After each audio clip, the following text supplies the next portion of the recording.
जहां पर मुझे संघर्ष करना पड़ा। कई बार हताश होकर के मैं पूज्य बाबूजी से, जब वो जीवित थे, तो उनके सामने जाकर के कहता था कि बाबूजी जीवन में संघर्ष बड़ा है। तो उन्होंने बहुत अच्छी बात बताई। उन्होंने कहा कि बेटा, जब तक जीवन है तब तक संघर्ष है।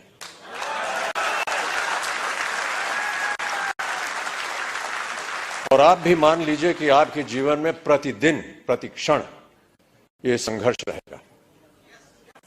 और आप लोगों को वादा करना पड़ेगा कि ये संघर्ष में आप लगे हैं, आगे भी आगे आप संघर्ष करते जाएंगे, ताकि जो भी कार्य आप उठाएं उसमें वो संघर्ष जो है वो नजर आए।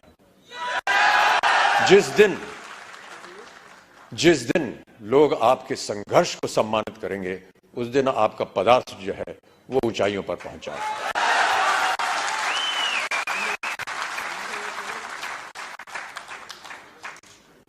माता पिता का सम्मान करना हमारी संस्कृति रही है भारत में, और हम सब हमेशा उनकी बातों को याद रखते हैं। कई बार बाबूजी से पूछता था कि मेहनत करने के लिए क्या करना चाहिए। उन्होंने कहा कि काम करना चाहिए और समय से काम करना चाहिए। एक संस्कृत का श्लोक उन्होंने मुझे बताया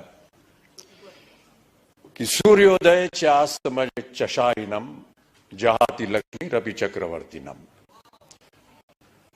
माने ये कि सूर्य उदय होने से लेकर के और अस्त होने तक जो इंसान सोता है, वो चाहे चक्रवर्ती राजा भी क्यों ना हो, उसकी धनराशि जो है वो गायब हो जाती है। तो सूर्य उदय होने से पहले आपको उठना पड़ेगा और न्यूट्री चार्ज को आगे बढ़ाना पड़ेगा।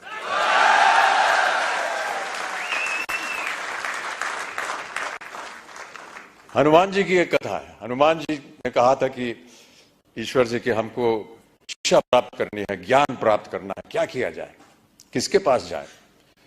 उनसे बताया गया कि आप सूर्य के पास जाइए। सूर्य देवता जो है वो ज्ञान का भंडार है, उनके पास आप जाएंगे तो वो आपको ज्ञान दे सके। तो हनुमान जी गए सूर्य देवता के पास। तो सूर्य देवता ने कहा, भैया मैं तो चलायमान हूं, चलता रहता हूं, कैसे तुमको शिक्षा दूंगा मैं।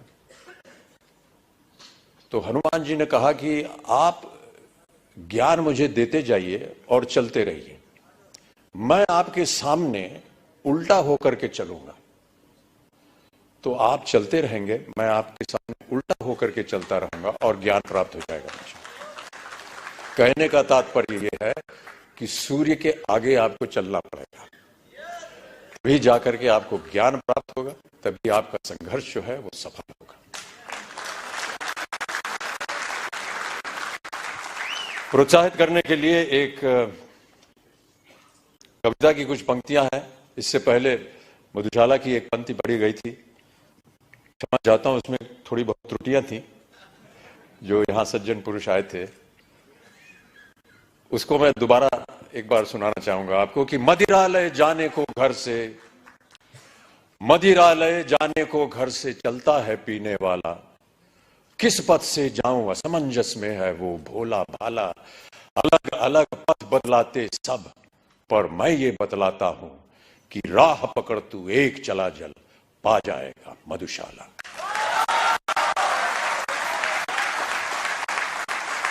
एक और बहुत सुंदर कविता है, उसके कुछ क्षण पढ़ देता हूं आपके लिए। यह है, लहरों से डरकर नौका पार नहीं होती और कोशिश करने वालों की कभी हार नहीं होती। नन्ही चींटी जब दाना लेकर चलती है, चढ़ती दीवारों पर 100 बार फिसलती है, मन का विश्वास रगों में साहस भरता है, चढ़कर गिरना गिरकर चढ़ना न अखरता है, आखिर उसकी मेहनत बेकार नहीं होती, कोशिश करने वालों की कभी हार नहीं होती।